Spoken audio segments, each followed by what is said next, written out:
Inilah Businessman Opinion Mitra Bisnis. Fraksi PDIP mengkritisi penurunan anggaran belanja modal dan sejumlah bantalan sosial tahun depan. Belanja modal tahun depan direncanakan sekitar 191 triliun rupiah, anjlok lebih dari 77% dibanding tahun ini. Selain itu, dana bantalan sosial seperti subsidi juga diturunkan 1,5% dari tahun ini. Sementara anggaran belanja pegawai justru meningkat lebih dari 11% dari tahun ini. Apa komentar Anda Mitra Bisnis mengenai anggaran tahun depan yang menurunkan belanja modal dan dana bantalan sosial, tapi malah menaikkan anggaran belanja pegawai? Silakan di 633-9160 atau WhatsApp call di 0816-924-924. Nah, ini yang dikhawatirkan oleh Presiden Prabowo nih kalau dia jatuh pilih. Karena nanti anggota PDIP kan banyak nih, 102 anggota di DPR. Dia akan cuap-cuap begitu. Ini jadi masalah buat Prabowo. Sekarang ini Presiden Jokowi sudah nggak didukung oleh PDIP, jadi dipermasalahkan terus. Nah itu yang berat bagi Prabowo tuh, makanya mau menggandeng PDIP, karena PDIP anggotanya banyak. Soal itu sih sebetulnya masalah gitu sih, sebetulnya nggak jadi masalah, karena apa, itu kan sifatnya fluktuatif. Jadi nggak terlalu inilah. Tapi kalau diocehin terus begini terus, pemerintahan bisa kacau nih, bisa repot. Makanya Prabowo cepet-cepet mau mengambil alih, mengambil anggota PDIP, itu aja. Kalau belanja modal yang menurun itu salah satunya apa? Dan belanja pegawai meningkat. Belanja pegawai itu apa? Kalau belanja pegawai salah satunya pembangunan yang di kampung saya, itu mantap dong. Kalau salah satunya itu meningkat belanja pegawai itu ya. Pembangunan salah satu katanya mau jadi ibu kota, nggak tahu ibu kota yang mana, kita nggak tahu lah ya. Karena pelantikan juga kan nanti juga ibu kotanya di mana kita juga nggak tahu juga ini ibu kota Indonesia. Jadi kalau memang itu belanja modal kita belum tahu, belanja pegawai kita belum tahu juga. Kalau memang itu belanja pegawai itu untuk pembangunan yang ada di sana, itu bagus. Bagus memaksakan maksudnya. Iya enggak? Ya kembali lagi saya tarik lagi kesimpulan. Kalau saya bangun rumah, saya berpikir ulang lagi. Kalau saya tidak punya uang lain, kalau saya bangun tempat ibadah itu yang jual tempat material itu menyediakan, Mbak. Walaupun tuh yang jualnya orang Chinese, Mbak ya. Mereka menyediakan, ambil saja, bangun saja tempat ibadahmu. Pokoknya sampai selesai bangun, saya akan mendukung. Dan kalau selesai, saya akan tambah lagi material mana yang diperlukan, ibaratnya sumbangan buat dia ada lagi. Itu kalau untuk bangun tempat ibadah. Inilah enaknya kita hidup di Indonesia. Tapi kalau kita untuk bangun di rumah, tidak akan mereka mengasih cuma-cuma. Kembali lagi, kita harus berpikir ulang semuanya itu. Jangan kita bergaya-gaya lah. Kita sekarang ini kan nggak jelas juga nih modal mana, pegawai yang mana. Ya nggak? Kalau kita bilang pegawai, kebutuhan pegawai banyak ini nanti penerimaan besok ini. Ya nggak? Modal mau jualan apa? Ya nggak? Mau jualan apa kita modal, kebutuhan modal kita. Nggak ada kelihatan kita jualan ini. Yang ada kita dipajakin terus. Dari situ pendapatan kita. Kalau mau jual sumber daya alam kita banyak itu, harusnya itu yang dijual benar-benar. Jadi kembali lagi Bang, ini semuanya serba nggak jelas. Memang kembali lagi saya bilang, Pak Prabowo ini ibaratnya bagian cuci piringnya. Yang pesta ini akan berakhir dia. Ya udah, yang lagi pesta-pesta kita nggak usah bicarakan lah. Nanti akan kelanjutan kepemimpinan yang baru akan dimajukan, yang busuk-busuk dikedepankan ke meja. Begitu saja, makasih. Assalamualaikum. Saya sangat mengapresiasi sekali ya, dan kita semua harus mengapresiasi lah PDI yang dalam hal ini mengeluhkan penurunan belanja modal dan juga bantuan sosial, karena subsidi-subsidi ini penting. Ciri-ciri dari negara maju itu banyak kebutuhan masyarakat itu yang disubsidi. buat banyak pejabat, apalagi yang pejabat katanya dulu dari SMA Taruna, itu pasti dari luar negeri kan. Dia akan lihat tram itu dari satu titik ke titik lain di dalam sebuah kota bisa gratis, itu free tram zone. Kemudian juga biaya busnya murah, melahirkan gratis, dan seterusnya dan seterusnya. Jadi dalam konteks keindonesiaan, menurunkan harga solar dan pertalite itu adalah sebuah keniscayaan supaya ekonomi masyarakat itu bergerak. Begitu juga dengan menurunkan harga gas 3 kg.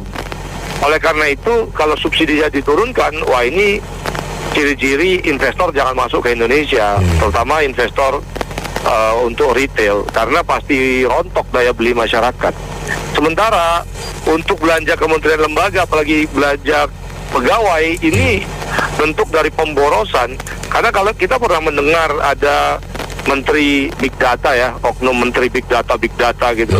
Nah, harusnya memang terjadi digitalisasi sehingga karyawan atau ASN itu bisa berkurang 10% tiap tahun. Jadi selama 5 tahun ke depan, jumlah pegawai yang tahun 2024 ini bisa hanya tinggal 40% saja tersisa gitu. Untuk apa banyak-banyak pegawai negeri sipil kalau bisa didigitalisasi? Nah, oleh karena itu sangat disesalkan, Indonesia ini hanya bisa kuat bertahan sebagai sebuah bangsa kalau rakyatnya itu hidupnya mampu untuk beli barang. Jadi kita nggak usah beli pesawat Sukhoi dan sebagainya, nggak ada juga yang mau ngebom negara kita tuh, nggak ada. Kalaupun ngebom tuh rudal antar jauh aja, dan itu pun harus melewati diplomasi yang berbelit-belit, karena kita kan negara yang baik dan bersahabat sama semua orang. Jadi kalau kita punya belanja itu hanya untuk alat-alat yang gagah-gagahan gitu, ya hanya memenuhi adrenalin oknum-oknum tertentu aja sebenarnya. Terima kasih. Saya khawatir kalau anggaran belanja modalnya diperkecil sampai sekian 10%, lebih dari 50%, itu anggaran yang buat IKN bisa mangkrak itu. Terus saya pikir yang 11% untuk karyawan, karena departemen kan meningkat. Cuma sampai dan Pak Prabowo, jumlah menteri meningkat, otomatis ASN-nya meningkat. Jadi mungkin itu alasannya kenapa dinaikkan 11% anggarannya. Mungkin ya. Tapi yang saya khawatir justru IKN sama akrak kalau dipotong terlalu besar banyak modalnya itu. Kalau saya rasa ini anggaran belanja pegawai akan naik tahun depan itu, selain berhubungan dengan, memang sih ada katanya sih gaji ASN dan PNS, gaji dan tunjangannya untuk tahun depan naik ya. Tapi saya rasa ini juga ada faktor dari penambahan kementerian baru dan lembaga baru. Karena kalau bicara tentang penambahan kementerian baru dan lembaga baru ini kan perlu anggaran yang signifikan. Karena kita nggak hanya berbicara tentang bagaimana operasional dasarnya saja, tapi bagaimana sumber daya manusianya, artinya pejabat-pejabat, orang-orang yang mengisi di kementerian dan lembaga tersebut kan, sumber daya manusianya ya, itu kan perlu anggaran ya untuk membayar gaji dan tunjangan mereka juga. Terus ditambah lagi infrastruktur, bagaimana infrastrukturnya, terus kemudian program-program yang akan diimplementasikan, ini memerlukan anggaran yang signifikan begitu. Jadi saya rasa gini, Pak Prabowo, kalau seandainya kementerian baru itu diperlukan untuk menjalankan program-programnya yang sudah dijanjikan di pemerintahan Prabowo, ya oke lah. Tapi harus dipastikan itu akan efektif. Tapi kalau seandainya kementerian baru dan lembaga baru yang akan dibentuk ini sudah, istilahnya program selama ini itu sudah dijalankan oleh kementerian yang ada, oleh lembaga yang ada selama ini sudah ada, sudah diakomodir, kenapa harus dibentuk yang baru, kementerian baru, lembaga baru gitu. Jadi mungkin rencana ini kan dari 34 kementerian akan menjadi di kepemerintahan Prabowo kan jadi 44 atau 45 sekitar itu ya. Kalau bisa Pak Prabowo mungkin bisa dikaji lebih mendalam lagi. Jadi kalau memang perlu silakan, yang penting dijamin efektif. Tapi kalau yang sudah selama ini programnya sudah ada di kementerian dan lembaga yang selama ini sudah ada, kenapa harus dibentuk lagi? Karena gini, kalau birokrasi, kalau ini tetap dilaksanakan, ya kan, tetap dipaksakan di tanpa pengkajian yang mendalam, ini nantinya akan memberatkan APBN kita dan defisit pun akan semakin melebar. Ditambah lagi kalau birokrasi yang gemuk itu membuat tata kelola pemerintahan kita menjadi tidak efisien gitu, di mana akan terjadi tumpang tindih kewenangan, ya kan? Jadi antara tumpang tindih kewenangan antara kementerian yang satu dengan lembaga yang lainnya, antar kementerian. Jadi ya saya rasa ini semua perlu kehati-hatian dalam penambahan itu sendiri juga. Pernah ngomongin ini, pemerintah ini kelihatannya ya lebih berpihak pada ASN-nya ya, daripada rakyat kecil ya. Kasihan kan maksudnya. Mereka yang masih hidup di bawah standar layak hidup itu kan mestinya kan memang dapat santunan, artinya pemeliharaan dari pemerintah ya. Betul. Nah ini malah dikurangin tuh dananya, malah dipakai untuk ASN. ASN memang apa kekurangan hidupnya, layak banget mereka mah enggak kerja minimal, gaji maksimal mah mereka mah apalagi kan. Iya, maksud saya kenapa pikirin ASN kan kasihan tuh rakyat yang yang di bawah standar kehidupan itu yang mestinya dipikirkan. Bahkan mestinya mereka ini dipikirkan supaya mereka bisa mendapatkan kerjaan yang layak. Jangan pikir aja sekarang banyak perusahaan tekstil yang tutup, itu kan akan membuat kayak kehidupan masyarakat bawah makin parah lah ya. Banyak lagi rakyat miskin maksud saya. Ya butuh dananya makin besar, mestinya bukan makin kurang ya. Tapi ya apapun itu ya itulah pilihan pemerintah mau bagaimana lagi. Rakyat cuma takutnya marah aja ya rakyat kecil gitu. Jadi intinya kalau saya melihat itu pada dasarnya masalah minyak ini jadi problem, Pak. Nah, yang dimaksud belanja modal itu apa? Modal untuk modalin Medco atau gimana?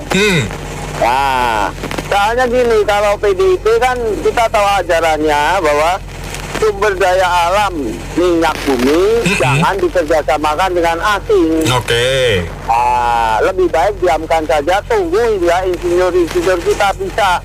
Maka Anda lihat target untuk 2030 aja 1 juta barrel. Betul. Lifting oil itu targetnya Medco, Pak. Ya. Nah, yang dimaksud belanja modal ini apa untuk modalin Medco? Saya kurang jelas. Kalau itu modalin Medco diturunkan, saya setuju. Karena keharusnya kita ya, ini masalah problem ini di minyak, Pak. Minyak ini kita impor terus. Kenapa? Karena tidak ada kerjasama dengan asing. Tunggu insinyur-insinyur kita bisa. Lah capek itu. Target 2030 aja 1 juta barrel per hari. Sekarang kebutuhan 1,4, 2030 berapa? Itu target stupid Pak, bukan? Jadi ini basicnya ya di minyak, Pak. Ya, inti diharapkan Pak Prabowo ini berhaluan kanan, jadi bisa bekerja sama dengan perusahaan minyak asing, kembali lifting oil bisa naik. Nah, syukur-syukur paling enggak jangan sampai impor. Paling enggak itu ini problem utamanya di minyak. Subsidi itu habis di mana? Di minyak, Pak. Di minyak, ya.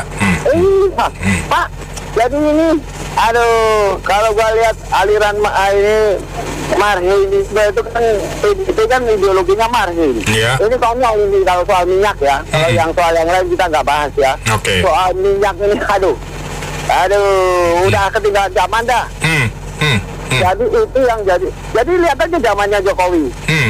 Lifting oil kan pantas 700.000 barrel. Nggak ada kerjasama dengan asing kan? Iya. Ya karena itu ideologi mereka begitu. Nah, ya itu kan aliran kiri, Pak. Nah itu jadi big problem, Pak. Ya, jadi yang dimaksud subsidi turun 1,5% itu nggak berarti kalau minyak bisa kita produksi naik, ya. Nah, intinya tuh di minyak dulu. Ya, Anda lihat Amerika pun akan terjun berperang gara-gara soal minyak, benar? Betul. Nah, jadi soal minyak ini soal yang sangat penting. Kita jangan ngomong mobil listrik ini itu mas, itu kan media hype. Sampai 2030 itu udah pasti ketahuan kebutuhan minyak kita akan naik terus. Mungkin bisa sampai 2 juta barrel per hari. Mungkin loh, Pak ya. Tapi naik tuh pasti. di atas 1,5 juta barrel pasti. Oke. Nah kalau 2 juta barrel per hari, kalau ada target liftingnya 1 juta barrel, impornya makin naik. Nah jadi 1 juta barrel, padahal sekarang udah 700.000 impornya. Oke. Nah coba dilihat, ini problem dasar itu di policy mengenai minyak. Nah diharapkan Prabowo ada menteri khusus minyak dan gas. Itu aja kalau saya minta. Oke. Nah dan lagi diharapkan karena Golkar ini berlarian kanan seperti zaman dulu Soeharto, bisa kerjasama untuk lifting oil. Soalnya sumber minyak ini kan banyaknya offshore Pak di Indonesia sekarang. Ya teknologinya kita belum bisa. Nah tunggu insinyur kita bisa. Aduh, nggak mungkin yang dimaksud belanja modal itu di situ. Oke, siap kalau begitu. Nah, kalau di situ, jadi untuk modalin Medco itu diturunkan, saya sangat setuju, Pak. Jalan-jalan ke padang gurun. Cakep. Minum susu onta. Anggaran kok makin turun. Jangan lupa bayar hutang kita. Utang-utang nggak kebayar nanti Om. Terus yang bayar siapa? Masa anak cucu kita? Ya. Dong, mereka lahir sumpah hutang. Benar.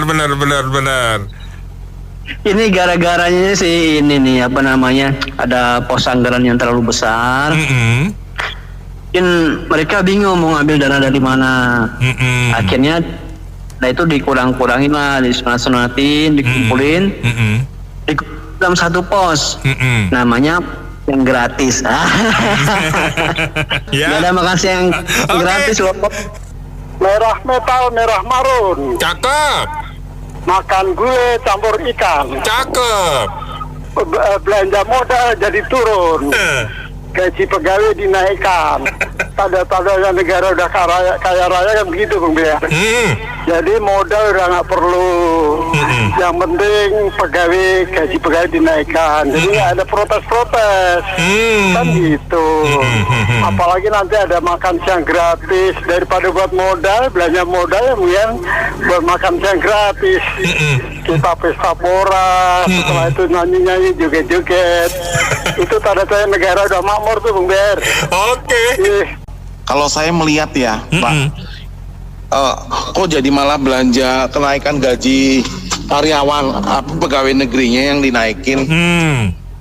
Sebetulnya kalau menurut Undang-Undang Dasar 1945 kan bahwa kenikmatan tuh harus dinikmati seluruh rakyat, Pak. Betul. Seluruh rakyat Indonesia. Jadi kayak subsidi itu justru harusnya diperbesar. Bukan malah sebagian pegawai. Atau satu lagi nih Pak, untuk pos pendidikan saya juga nggak setuju tuh. Ya kita semua pada tahu tuh arahnya kemana, kan nggak ada auditnya tuh Pak. Suka-suka kepalanya tuh. Ya katanya waduh pendidikannya gede nih. Ya, kita pikir yang awal-awal kan harusnya orang Indonesia tambah pinter kan. IQ-nya melompat. Ini malah grafiknya turun sampai 78. Itu kan harus diaudit, dievaluasi. Jangan-jangan nih gua malah kasih subsidi nih kagak bener ya. Iya, ini pada komen mungkin pada belum tahu juga apa itu belanja modal ya. Jadi kita mau lurusin dulu, belanja modal itu ya penambahan aset atau pengakuisisi gedung, ya intinya itu namanya belanja modal. Kalau tahun ini sudah tinggi, ya otomatis tahun depan ya nggak beli lagi lah ya, waktunya bangun kan kita beli tanahnya dulu baru bangun, kan gitu. Jadi ya cengli-cengli aja sih harusnya turun ya, terus dialokasikan ke yang lain-lain ya, mungkin aja bagi-bagi untuk yang tambah karyawan kali, tambah PNS-nya bisa banyakin mungkin ya, kan kita nggak tahu juga ya. Nah, siapa tahu saya nanti tahun depan saya jadi PNS loh Pak Benny. Ya kan, ikut. Gara-gara ini belanjanya nambah nih 11% kan, berarti kan ada jatah buat saya Pak Benny.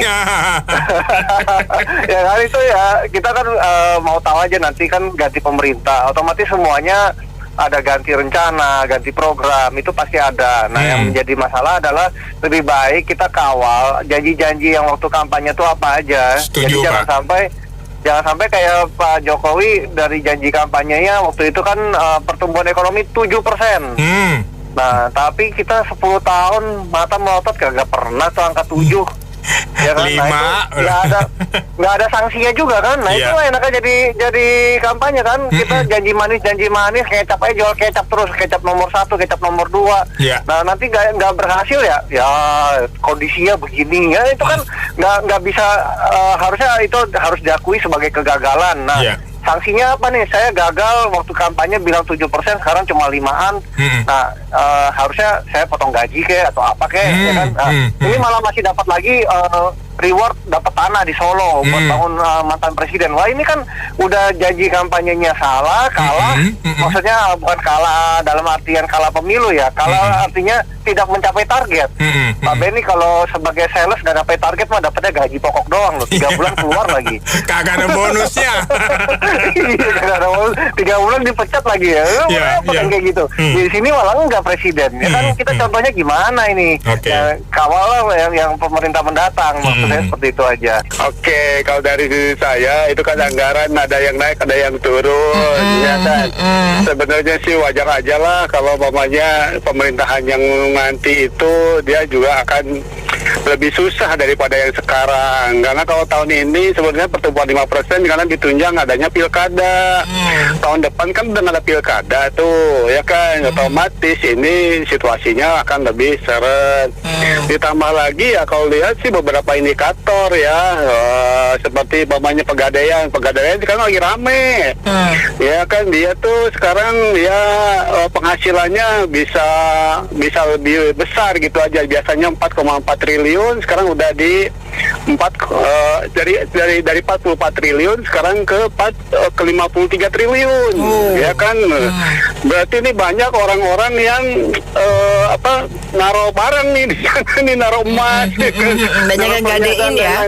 Banyak yang gadein. Iya, karena tabungannya mungkin kan udah turun, udah gitu sepet juga gitu. Ya kan, karena udah kepake buat ya sedikit-sedikit lah ya kan, kopi gitu ya. Ngopi, benar-benar ngopi.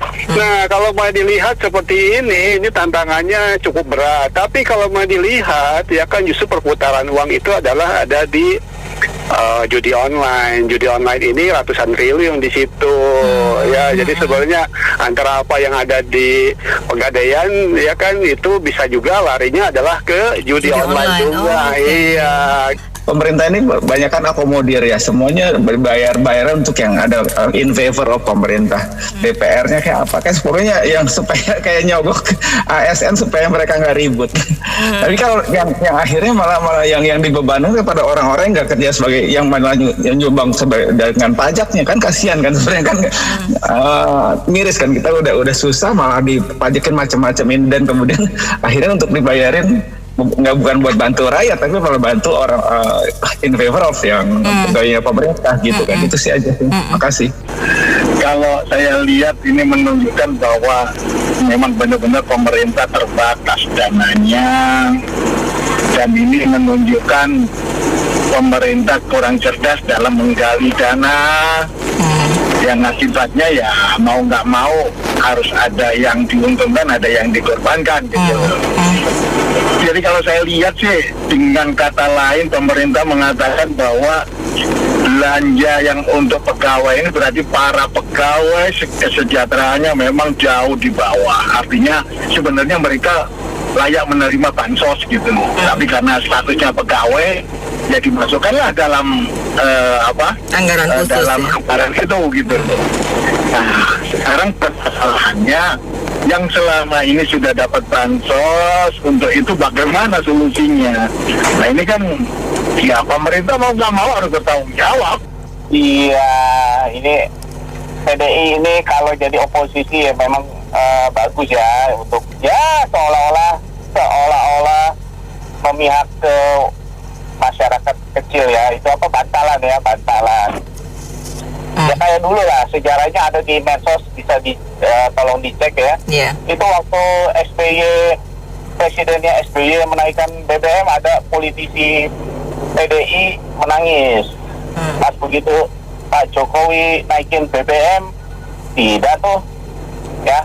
Jadi di sini saya lihat ya memang ASN juga terlalu banyak memang ya, maksudnya buat apa? Ini kan sejarahnya zaman dulu, historinya yaitu dibikin ASN banyak itu biar pro pemerintah sebenarnya waktu lagi zaman awal-awal itu dulu untuk pemilihan pemilu itu loh. Juga dia bisa digiring ke sana. Jadi ASN jadi suara kan. Jadi gitu ya. Sebenarnya yang ini ya lari-larinya nanti rakyat lagi yang akan dikena pajak lah, apalah gitu.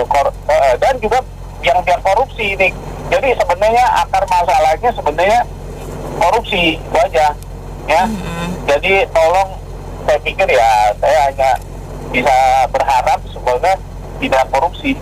Itu aja. Oke, pertanyaan saya deh, anggarannya itu untuk anggaran pegawai itu sebenarnya buat apa sih? Maksudnya untuk kekayaan diri atau apa ya? Ini makin lama kok makin lucu aja nih pemerintah kita ini. Anggaran pegawai dinaikin, tapi dipotong anggaran yang untuk apa yang sosial itu ya. Ini anggarannya untuk kesejahteraan rakyat apa buat kesejahteraan diri sendiri gitu. Saya heran juga lah nih, kayaknya pajak yang kita bayar ini sudah mahal-mahal, tapi untuk memelihara para kumpulan tikus kayak gitu kok lucu aja gitu saya bilang negara kita ini. Intinya saya pun juga bingung lah mau gimana sebagai orang rakyat biasa, tapi kayak diginiin.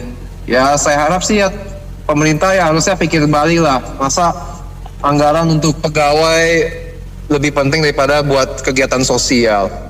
Pajak yang kita mahal-mahal ya harusnya dipakai buat hal yang benar dong, bukan buat memperkaya diri gitu. Terima kasih. Sebenarnya kalau bicara sedikit deh, kita tahu minuman 5.000 apa nggak lebih bahaya? Jelas gulanya apa juga kita nggak tahu 5.000. Apa pemerintah nggak melihat kasus gejolak rakyatnya yang susah, sangat susah? Jadi Bangladesh mengalami kerusuhan sosial yang luar biasa sampai semua pejabatnya kabur ke luar negeri. Nah, apakah contoh di depan mata tidak dilihat? Mereka memperkaya pejabat-pejabat. Itu kan anggaran-anggaran yang dipakai untuk, kalau ya kita lihat, membalas budi ya, karena dipilih atau apa kita nggak tahu. Rakyat bisa menilai. Apa rakyat ikhlas pajak-pajak yang mereka bayar itu dipakai untuk itu? Saya yakin rasa-rasanya kalau kita balik nggak ikhlas untuk menggaji ASN. Itu kan buat pengeluaran ya. Kalau balik untuk rakyat miskin, jaringan sosial, memperkuat BPJS, saya yakin semua yang bayar pajak ikhlas, Mbak. Tapi kalau memperkaya pejabat-pejabat, itu gaji kita bayar kan semua dibayar buat pejabat, kepolisian, semualah, anggota DPR. Nggak ikhlas rasanya ya. Jadi apakah layak mereka makan itu hasil jeripayah pajak yang rakyat bayar? Dari saya sih point of view-nya itu aja. Terima kasih, Mbak. Nah, kemungkinan sih ada banyak jabatan-jabatan baru ya di kabinet yang mendatang dan di beberapa departemen gitu loh. Jadi ya wajar kalau naik. Cuma masalahnya ada juga kenaikan gaji juga. Tapi maksud saya kenaikan ini nggak disertai dengan perbaikan kinerja gitu loh. Jadi ya naik aja gitu loh kan. Kayak jalan tol juga naik, tapi jalannya begitu-begitu. Jadi istilahnya kita ini sebagai rakyat di bawah ini ya nerima-nerima aja. Mereka mau bilang naik, tapi nggak ada perubahan gitu loh, nggak ada perbaikan. Sementara ya korupsi masih ada. Jadi kalau entah alasannya bilang naik biar nggak korupsi, saya rasa nggak signifikan sih ya. Korupsinya berapa triliun gitu loh. Mau naik gaji berapa biar buat nutupin itu. Jadi nggak ada ngaruh dah kalau menurut saya alasan kayak gitu biar nggak korupsi. Jadi ya kita gimana? Kita udah memilih kan presiden dan itu DPR, anggota DPR. Ya sudah. Dia orang sekarang yang memutuskan mereka mau bikin berapa menteri, mau berapa ini juga kita juga udah nggak bisa ngapa-ngapain. Itu aja sih. Wow, pegawai negeri dinaikin seperti apapun juga nggak ada artinya sih Bu ya, tetap korupsi. Tapi itu kan kebijakan di tangan presiden ya. Jadi saya nggak bisa bilang apa-apa. Cuman kalau saya boleh sayanin nanti ke Pak Prabowo ya, lebih baik malah daripada naikin gaji PNS, mendingan bantuan sosial buat masyarakat, apalagi lanjut usia atau yang kelompok miskin itu yang ditambah, Bu. Kan sekarang ini semuanya udah mahal ya, apa-apa mahal. Terus banyak PHK juga di sana sini. Itu kan udah banyak, sampai di TV juga disebut yang di PHK di mana gitu ya. Itu maksud saya bukan apa-apa, takutnya gitu ya, ekonomi makin susah, makin mahal. Kalau mereka nggak ada bantalan sosial ya, bantuan sosial itu takutnya bisa ada kekacauan sosial gitu, Bu ya. Orang tuh kalau udah ekonomi susah gitu ya, itu bisa macam-macam dah yang negatif gitu maksud saya. Apalagi tahun depan itu kan masalah ekonomi dunia juga belum pasti ya, masalah Rusia, Ukraina, Palestina, Israel juga pasti efeknya ke Indonesia. Kalau menurut saya lebih baik bantu mereka yang miskin ya, menengah ke bawah yang benar-benar miskin lah, ikan lansia, pengangguran atau apa dibantu, Bu, daripada PNS kan udah dapat bantuan dari pemerintah ya, gaji terus naik, terus tunjangan macam-macam, cukuplah bantulah mereka yang benar-benar membutuhkan gitu, Bu, supaya tuh jadi rasa keadilan terus dirasakan masyarakat dan mereka yang miskin nggak makin tertekan, gitu aja sih pasti.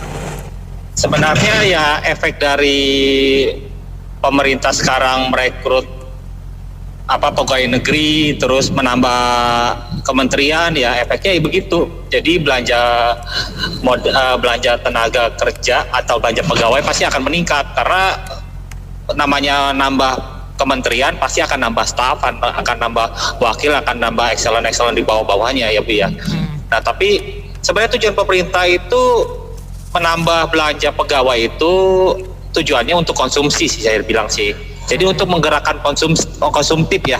Jadi dengan adanya pegawai banyak, dia gaji, dengan harapan pegawai itu akan belanja.